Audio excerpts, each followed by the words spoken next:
नमस्कार दोस्तों। आज आपको एक सत्य घटना का वर्णन करने जा रहे हैं जो भगवान बुद्ध के जीवन से जुड़ी है। एक बार भगवान बुद्ध जेतवन विहार में रह रहे थे। भिक्षु चक्षुपाल भगवान से मिलने के लिए आए थे। उनके आगमन के साथ उनकी दिनचर्या, व्यवहार और गुणों की चर्चा भी हुई। भिक्षु चक्षुपाल अंधे थे। एक दिन विहार के कुछ भिक्षुओं ने कुछ मरे हुए कीड़ों को चक्षुपाल की कुटी के बाहर पाया और उन्होंने चक्षुपाल की निंदा करनी शुरू कर दी कि उन्होंने इन जीवित प्राणियों की हत्या की।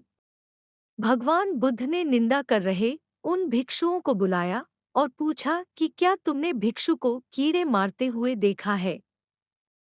उन्होंने उत्तर दिया नहीं। इस पर भगवान बुद्ध ने उन साधकों से कहा कि जैसे तुमने उन्हें कीड़ों को मारते हुए नहीं देखा, वैसे ही चक्षुपाल ने भी उन्हें मरते हुए नहीं देखा और उन्होंने कीड़ों को जानबूझकर नहीं मारा है, इसलिए उनकी भर्त्सना करना उचित नहीं है। भिक्षुओं ने इसके बाद पूछा कि चक्षुपाल अंधे क्यों हैं? उन्होंने इस जन्म में अथवा पिछले जन्म में क्या पाप किए? भगवान बुद्ध ने चक्षुपाल के बारे में कहा कि वे पूर्व जन्म में एक चिकित्सक थे।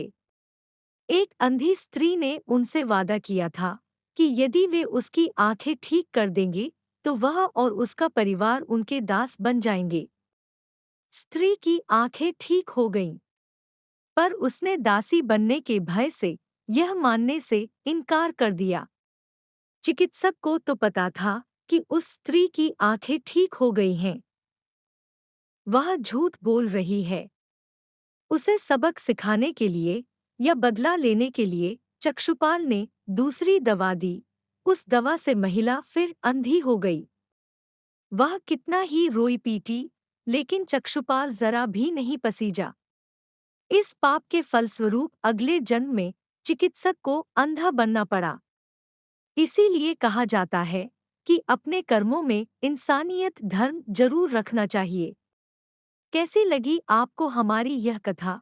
कमेंट करके जरूर बताएं और चैनल को सब्सक्राइब करना ना भूलें।